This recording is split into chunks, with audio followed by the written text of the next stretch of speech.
प्रिय छात्रों, मैं रेणु गोयल, उच्च माध्यमिक शिक्षक, government high secondary school Surajnagar से आज मैं आपको 12th हिस्ट्री से 6th चैप्टर सूफी भक्ति परंपराओं के बारे में समझा रही हूँ।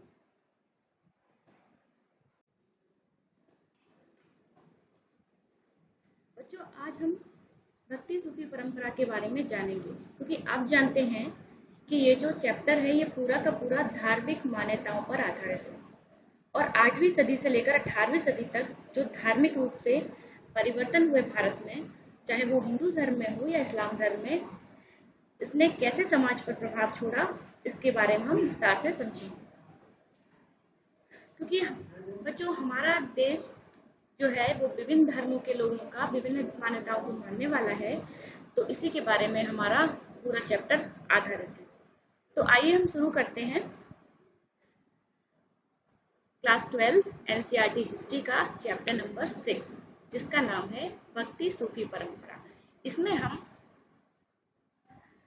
देखेंगे कि 8 से लेकर 18वीं सदी में भक्ति आंदोलन में क्या परिवर्तन हुआ। ये जो टाइम पीरियड था वो भारत में सांस्कृतिक इतिहास में एक सबसे महत्वपूर्ण टाइम था। इस काल में सामाजिक धार्मिक सुधारों के अलावा विभिन्न तरह के भगवानों की पूजा पद्धति का अलग अलग प्रसार प्रचार हुआ और किस प्रकार ये पूरे भारत में फैला। भक्ति आंदोलन के प्रमुख उद्देश्यों में हम देखेंगे बच्चों, ये आंदोलन जो था मूर्ति पूजा को समाप्त करने वाला था, समाज में बढ़ती हुई कुरीतियों को समाप्त करना और इसका समाज सुधार करना इसका मुख्य उद्देश्य था। इसी के साथ साथ विभिन्न जातियों के बीच भेदभाव को समाप्त करना भी इसका मुख्य उद्देश्य था। बच्चों, इसको समझने के लिए हम देखते हैं आपकी एनसीईआरटी की बुक में जो बिंदु दिए गए हैं, हम इन्हीं बिंदुओं पर आज चर्चा करेंगे। तो हमने इसको ऐसे जाना कि हम इसको एक एक करके समझेंगे। सबसे पहले देखेंगे कि धार्मिक विश्वासों और आचरण की गंगा जमनी बनावट, जिसमें हम पढ़ेंगे पूजा प्रणालियों का समन्वय और भेद और संघर्ष। और इसके बाद हम देखेंगे उपासना की कविताएं। प्रारंभिक भक्ति परंपराओं में हम तमिलनाडु के अलवार और नयनार संतों के बारे में जानेंगे। फिर इनका जाति और जाति के प्रति क्या दृष्टिकोण था, इसके बारे में समझेंगे।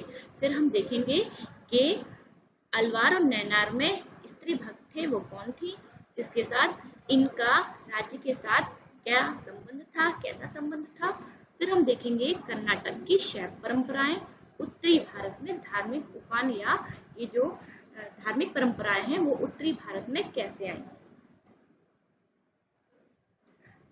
तो बच्चों, क्योंकि 8 से लेकर 18वीं सदी तक के बारे में हमें जो जानकारी मिली है उसके कुछ स्रोत हैं, इन्हीं के बारे में हमें इस टाइम के बारे में जो धार्मिक परिवर्तन हुआ या धर्म में जो चेंजेस आया या धर्म जो उस समय प्रचार प्रसार हुआ उसके बारे में हम समझेंगे।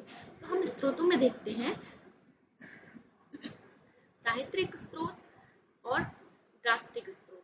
जो दृष्टिक स्रोत है और जो साहित्यिक स्रोत है, इन सब को हमने पढ़ा, देखा और जाना, इससे ही हम इस टाइम के बारे में समझ पाए। तो हम एक एक करके इसको समझेंगे। सबसे पहले हम देखेंगे साहित्यिक स्रोत। 8 से लेकर 18वीं सदी में नए साहित्यिक स्रोतों में संत कवियों की रचनाएं थी जो क्षेत्रीय भाषाओं में मौखिक रूप से व्यक्त की गई थी। इसी काल में एक और विशेषता है साहित्य और मूर्ति कला का विकास, जिसमें विभिन्न तरह के अलग अलग टाइप के देवी देवताओं की पूजा की जाने लगी, पूजा पद्धति दिखाई देती है। और दूसरा है दृष्टिक स्रोत। ये दृष्टिक स्रोत है, ये प्रथम शताब्दी के मध्य तक इस स्रोतों में धार्मिक इमारतें हैं जिनमें स्तूप, विहार और मंदिर शामिल थे। ये इमारतें किसी विशेष धर्म और धार्मिक विश्वासों का प्रतीक मानी जाती थी और इसमें इन दोनों ही में विष्णु, शिव और देवी की पूजा की जाती थी। और इसमें जैसा कि बताया कि साहित्यिक स्रोतों में संत कवियों की रचना भी शामिल है, उसको हम और आगे अच्छे से समझेंगे। हाँ, अब देखते हैं पूजा प्रणालियों का समन्वय। 8 से लेकर 18वीं सदी में भक्ति आंदोलन की अवधि के दौरान जो मूर्ति कला और जो ग्रंथ हैं उनमें देवी देवताओं की बड़ी संख्या दिखाई देती है। इनकी पूजा पद्धति में विभिन्न रूपों से कल्पना की गई और हिंदू धर्म में विभिन्न भिन्न विचारधारा हैं, जिसको हम आगे समझेंगे। इसमें दो इतिहास समाजशास्त्रियों द्वारा या इतिहासकारों द्वारा दो प्रक्रिया दी गई हैं। एक है ब्राह्मणवादी विचारधारा, जिसमें हम देखेंगे कि इसका प्रसार पौराणिक ग्रंथों की रचना, इसका संकलन और इनका परिरक्षण इनका किया गया। और ये जो रचनाएं थी ये सरल संस्कृत छंदों में लिखी गई थी, ग्रंथ लिखे गए थे। और इसके साथ साथ स्त्री, शूद्र तथा अन्य वर्गों के द्वारा भी इनका ग्रहण किया गया, यानी कि इनको उपयोग में लाया गया। इसके अलावा एक और देखते हैं, दूसरी प्रक्रिया है, इसमें ये सभी ब्राह्मण द्वारा स्वीकृत मानी गई। इसी प्रक्रिया का सबसे विशिष्ट उदाहरण है पुरी उड़ीसा में मिलता है, जहां मुख्य देवता को 12वीं सदी तक आते आते जगन्नाथ के रूप में, यानी जिसका अर्थ होता है विष्णु का स्वामी, विष्णु के एक स्वरूप में देखा गया। बच्चों, इसमें आप ऊपर दो फोटो दिए गए हैं। इसमें एक जगन्नाथ मंदिर के प्रमुख देवता हैं विष्णु जी, और उनका ये मंदिर दिखाई दिया है। तो हम और अच्छे से देखते हैं। इसी के साथ साथ हम इन दोनों, ये जो दोनों प्रकार की मूर्तियां हैं, इसमें हम अंतर देखते हैं कि विष्णु जी की एक जो मूर्ति है, इनको किस रूप में दर्शाया गया है। तो ये 6.2 वाली जो विष्णु जी की जो मूर्ति है, ये चैप्टर नंबर 4 से ली गई है।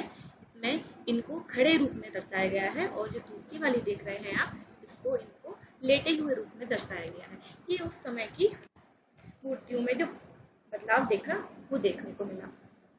इसके बाद समाजशास्त्रियों का यह मानना था कि ये जो अनेक धार्मिक विचारधाराएं हैं, ये महान सांस्कृतिक को मानने वाले ब्राह्मण परंपराएं, जिसको हम महान परंपराएं कहते हैं, और दूसरे प्रकार की परंपराएं हैं जिसको हम लघु परंपरा कहते हैं। इन दोनों में हम अच्छे से समझेंगे। जो अंतर है इसको समझने का इन्होंने प्रयास किया। इसका हमें सबसे अच्छा उदाहरण जो मैंने आपको बताया उड़ीसा के मंदिर में, इसको हम देखते हैं कि रॉबर्ट रेडफील्ड हैं। इनके अनुसार ये परंपराएं दो भागों में बांटी गई। पहला एक महान परंपराएं और दूसरा लघु परंपराएं। तो लघु परंपरा जो कहती है वो अन्य जो छोटे या जो उस टाइम के जो शूद्र हुए या फिर निचले तबके के लोगों के टाइम की ये लघु परंपरा मानी जाती है। और जो महान परंपरा है वो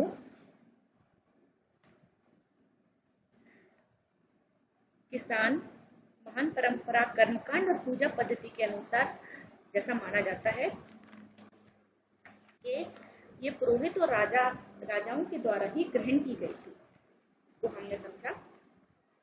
इसके साथ साथ इसका एक उदाहरण हम देखते हैं कि देवताओं को भिन्न तरीके से बताया गया है।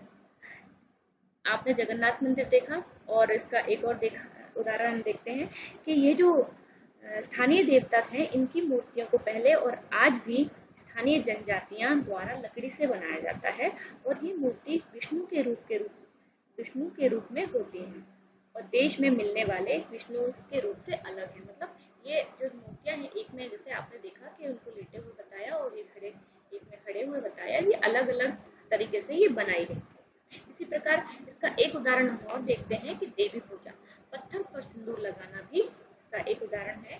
देवी संप्रदाय या देवी पूजा करने वाले लोग देवी को पत्थर के ऊपर सिंदूर के रूप में इनकी पूजा किया करते थे, और इसी समय इन देवताओं की पत्नियों को भी माना गया। जैसे विष्णु जी की पत्नी के रूप में हम लक्ष्मी को देखते हैं, और पार्वती शिव जी की पत्नी मानी जाती है।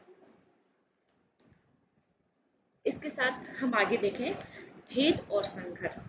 इस बिंदु में हम देखेंगे कि अधिकांशतः देवी की आराधना पद्धति को हम तांत्रिक पद्धति से मानते हैं। देवी तांत्रिक आराधना पद्धति के अंतर्गत हम देखेंगे कि यह कई क्षेत्रों में होती थी, और इसमें स्त्री और पुरुष दोनों ही भाग लेते थे, और इसमें कर्मकांडीय वर्ग या वर्ण के भेद की अवहेलना की जाती थी। यानी कि ऐसा माना जाता था कि ये जो पद्धति थी इसमें कर्म कांड में जाति भेदभाव नहीं होता था। इसने विचारों से शैव और बौद्ध धर्म भी प्रभावित हुए तांत्रिक पद्धति में। बाद में समस्त विचारों का वर्गीकरण हुआ जो हम देखेंगे हिंदुओं के रूप में। इसमें वैदिक परंपरा और इसके अंदर हम देखेंगे कि इस समय जो परिवर्तन आया वैदिक टाइम में अग्नि, इंद्र और सोम देवता, ये जो हड़प्पा सभ्यता के जो पुराने देवता थे, इनका धीरे धीरे ये गौण होते गए। इनके स्थान पर वैदिक टाइम पे दूसरे जो दूसरे देवी देवता आए जिसमें विष्णु और शिव महत्वपूर्ण भूमिका निभाते हैं। इस समय वैदिक मंत्रों में शिव और विष्णु और देवी की आराधना की जाती थी। वेदों को मानने वाले ईश्वर की उपासना के लिए मंत्रों व यज्ञ किया करते थे। मतलब ये लोग देवी की उपासना या पूजा के लिए उनको प्रसन्न करने के लिए मंत्र और यज्ञों का उपयोग करते थे, यज्ञ किया करते। बड़े बड़े यज्ञों का उल्लेख मिलता है हमें धार्मिक वैदिक टाइम पे। इस टाइम विष्णु जो विष्णु देवता थे ये इष्ट देव के रूप में आए और शिव को सर्वोच्च माना जाने लगा। इसके विपरीत जो तांत्रिक आराधना वाले लोग थे इन्होंने पूरी तरीके से वैदिक सत्यता को नहीं माना और उसे नकार दिया। इसके अलावा अन्य धर्म जैसे जैन धर्म व बौद्ध धर्म के साथ भी अक्सर इनका तनाव उत्पन्न होता रहता था। इसी समय भक्ति प्रदर्शन में मंदिरों में अपने इष्ट देव की आराधना के रूप में होता था। यानी कि वेदों की प्रामाणिकता इस समय ज्यादा थी और इनकी पूजा पद्धति में उपासना में यज्ञ और मंत्रों का उपयोग होता था। जैसा कि इसमें आपने देखा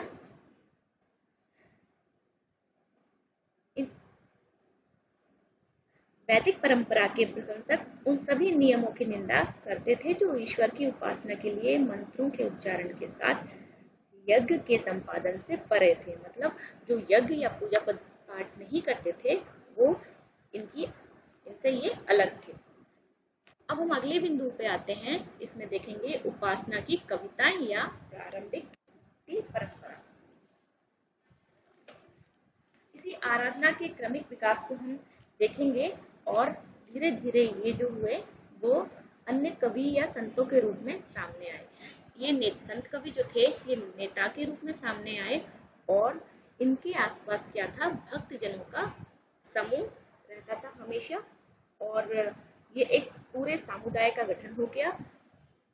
भक्ति परंपराओं में ब्राह्मण देवता और भक्त जनों के बीच में एक बिचौलिए का महत्वपूर्ण भूमिका निभाते थे। मतलब बिचौलिए के रूप में ही ब्राह्मणों को उस समय माना जाता था। और इस समय क्या था कि इन परंपराओं में स्त्री व निम्न वर्गों को भी स्थान मिल गया था। ये इस टाइम की सबसे बड़ी विशेषता है कि इस समय सभी लोगों को भक्ति परंपरा में स्थान दिया जाने लगा। अब हम इसमें देखते हैं कि भक्ति परंपरा की और विशेषता में देखते हैं कि ये इसको दो भागों में बांटा। उस टाइम पे भक्ति परंपरा को हम आसानी से समझने के लिए हम दो भागों में समझते हैं, बांटते हैं। पहला धारा होती है, दो भागों में ये टाइम पे बटी थी, जिसमें सगुण भक्ति धारा और दूसरी थी निर्गुण भक्ति धारा। ये अलग अलग टाइम के संतों द्वारा की गई थी। इसमें सगुण भक्ति जो धारा थी ये भगवान की जो पूजा होती थी इसमें शिव, विष्णु और देवी को पूजा जाता था। और जो निर्गुण भक्ति धारा के लोग थे उसमें अमूर्त निरंकार ईश्वर की पूजा की जाती थी, मतलब जिसका कोई रूप नहीं हो। ये मूर्ति पूजा की विरोधी थी निर्गुण भक्ति धारा। अब सगुण भक्ति धारा को भी दो भागों में बांटा गया, एक राम मार्गी शाखा और दूसरा कृष्ण मार्गी शाखा। राम मार्गी शाखा थे उसमें जो संत कवि हैं जिनका नाम है तुलसीदास जी, इन्होंने जो रचनाएं लिखी वो राम भक्त के ऊपर रूप में लिखी। इसके बाद हम देखते हैं कृष्ण मार्गी शाखा। इस कृष्ण मार्गी शाखा में हमने मीराबाई जो कृष्ण की अन्य भक्त थी, तुलसीदास जी और वल्लभाचार्य को इसमें आते हैं। इसके बाद ज्ञान मार्गी शाखा में कबीरदास जी, गुरुदास, गुरु नानक और रैदास के बारे में जानेंगे। फिर प्रेम मार्गी शाखा, इसको हम और अच्छे से डिटेल में आगे देखेंगे कि जो प्रेम मार्गी शाखा थे इसमें मलिक मोहम्मद जायसी जो पद्मावत के रचयिता हैं ये आते हैं। अब देखते हैं आगे तमिलनाडु के अलवार और नैनार संत। ये जो भक्ति परंपरा थी प्रारंभिक में भक्ति आंदोलन 6वीं शताब्दी में अलवार और नैनार दो भागों में बट गई। मतलब ये तमिलनाडु में जो इनका जो ये जो लोग जो बटे वो अलवार और नैनार के रूप में थे। जो अलवार थे इनको विष्णु भक्त माना जाता है, ये वैष्णव धर्म को मानने वाले थे, और नैनार जो थे ये शिव भक्त थे और ये शैव धर्म को मानने वाले थे। हम एक एक करके इनको पढ़ेंगे। विष्णु भक्त और शिव की उपासना करने वाले ये लोग एक स्थान से दूसरे स्थान पर भ्रमण करते थे और तमिल भाषा में ईश्वर का भजन गाया करते थे। अब अलवार और नैनार को हम डिटेल में समझेंगे कि अलवार का अर्थ होता है भगवान में डूबा हुआ। इसमें तमिल कवि एवं संत थे। इनका काल 6वीं शताब्दी से 9वीं शताब्दी के बीच रहा है, जैसा कि मैंने आपको बताया, और इनके द्वारा जो पदों को लिखा गया है या पदों का जो संग्रह हुआ है, इनकी जो रचना है दिव्य प्रबंधम कहलाती है, जो वेदों के तुल्य मानी जाती है। मतलब जैसे जो 4 वेद हैं उसी के अनुसार दिव्य प्रबंधन को भी मान्यता मिली। अलवार संत भक्ति आंदोलन के जन्मदाता माने जाते हैं और ये विष्णु या नारायण की उपासना करने वाले भक्त अलवार कहलाते हैं, जैसे कि मैंने आपको बताया पहले ही। इसकी संख्या 12 है। इन्होंने अपने भगवान व इष्ट के निवास स्थल को बड़े विशाल मंदिरों का निर्माण कराया और ये अलवार संत जो थे ये उनके द्वारा बनाए गए मंदिर ये तीर्थ स्थल कहलाए, जैसे कि 4 धाम। हमने देखा हम 4 धामों की पूजा करने जाते हैं, परिक्रमा करते हैं। मंदिरों में पूजा अर्चना के समय संत कवियों द्वारा भजन को गाया जाता था, साथ ही संतों की मूर्तियों की पूजा भी की जाती थी। अब हम देखते हैं अलवार और नैनार संतों का जाति के प्रति क्या दृष्टिकोण था। तो बच्चों दोनों अलवार और नैनार संतों में जाति प्रथा व ब्राह्मण सत्ता का विरोध किया। मतलब इन जो अलवार और नैनार थे इन्होंने ब्राह्मण सत्ता का विरोध किया और जाति प्रथा को मिटाया और समाज में जो कुरीतियां थी इनको भी समाप्त करने का प्रयास किया। क्योंकि इस संप्रदाय में जो संत थे वो कई जातियों से आते थे, जैसे ब्राह्मण, शिल्पकार, किसान और अछूत जाति के भी कुछ तो अस्पृश्य जाति के संत भी इसमें शामिल हो गए थे। अलवार और नैनार दोनों के संतों द्वारा लिखी गई रचना वेदों के समान मानी जाती थी, जैसे कि मैंने आपको बताया। इसमें इसका एक उदाहरण है नल यरा दिव्य प्रबंधम, जैसे कि आपने शुरू में देखा दिव्य प्रबंधम, इसका पूरा नाम है नल यरा दिव्य प्रबंधम। ये तमिल वेद है और ये ब्राह्मणों द्वारा रचित वेदों के समान ही महत्वपूर्ण माना जाता है। इससे संबंधित कुछ और एग्जाम्पल हैं जो आपकी बुक में दिए गए हैं।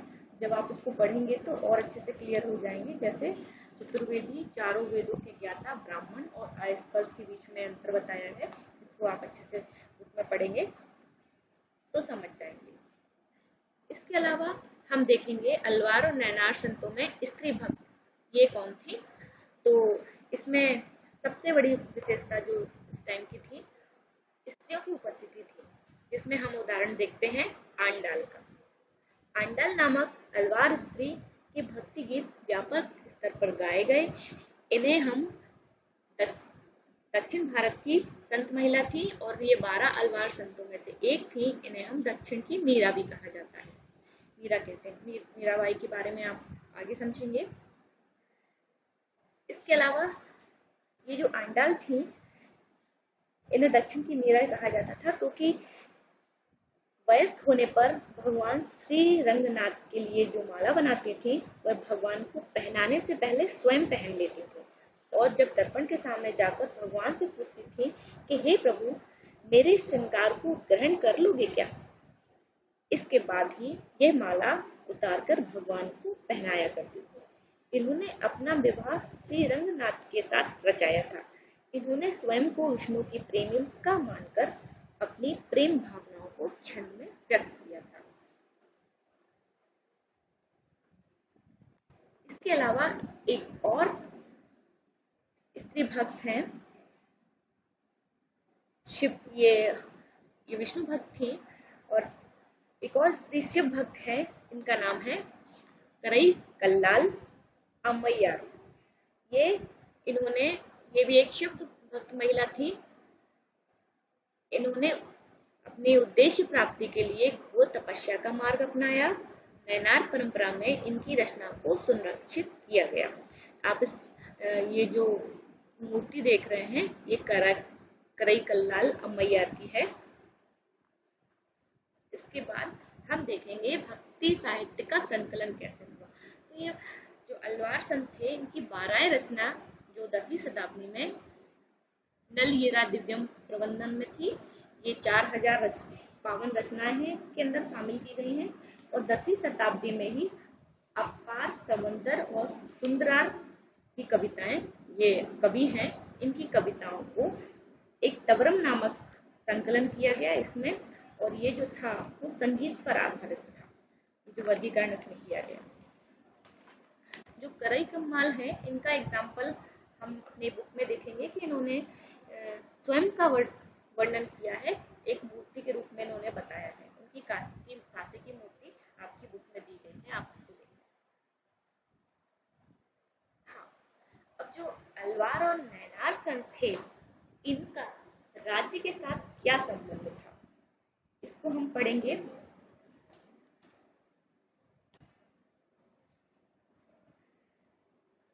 प्रथम शताब्दी में महत्वपूर्ण सरदारियां थी। तो सबसे पहले हम देखेंगे सरदारियां क्या होती हैं। तो नवीं शताब्दी, पहले प्रथम शताब्दी के बारे में जानते हैं कि तमिलनाडु में आंध्र प्रदेश, केरल, चोल, चेर, पांडे, ये सरदार का उदय हुआ। ये जो सरदार होते थे, ये शक्तिशाली व्यक्ति होते थे जो अनुष्ठान, संचालन, युद्ध के समय नेतृत्व, विवादों को सुलझाना और अपने अधीनस्थ लोगों से भेंट लेना इनका कार्य होता था। और जब नवीं शताब्दी आई तो इनमें चोल, पांड्य और पल्लव राज्यों का उदय हुआ। ये बड़े सरदारियां थे। और इसी टाइम पे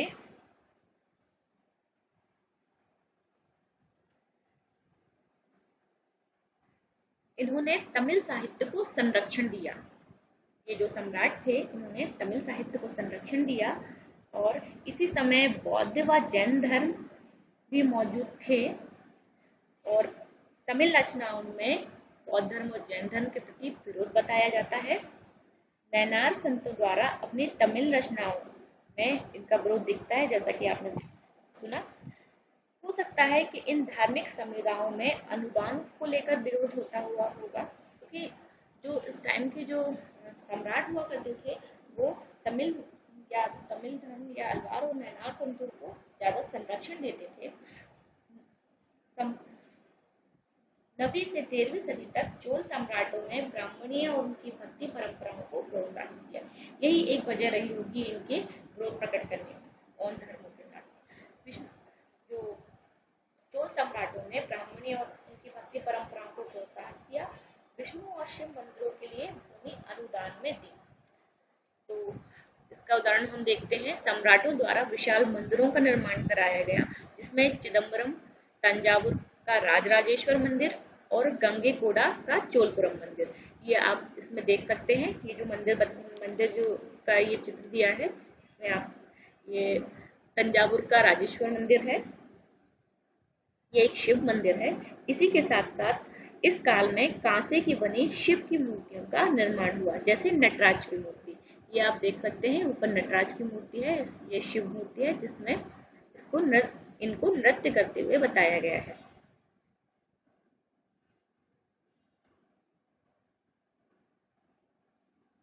इसी में हम आगे देखते हैं कि ये जो नैनार व अलवार संत थे, इनका बल्लारू किसानों ने भी समर्थन किया। इन संत कवियों द्वारा जन भाषा में गाए गए गीत, भजनों को मूर्ति रूप दिया गया।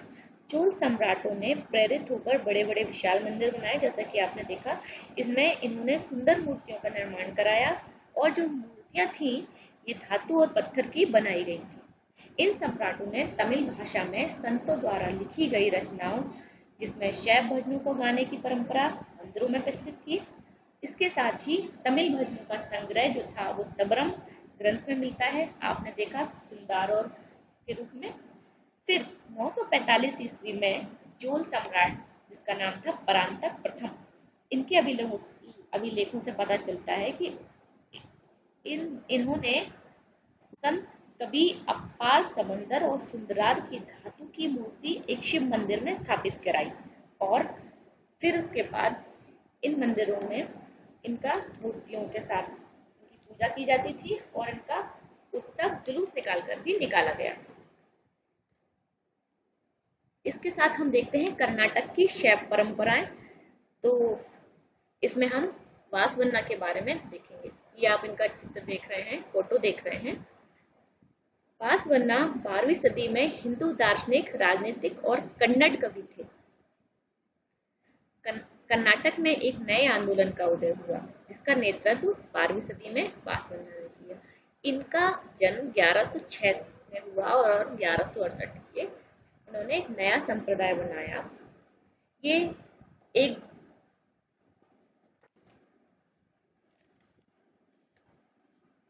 वासवन्ना प्रारंभ में जैन मत को मानने वाले थे और चालुक्य राजा के दरबार में ये मंत्री थे।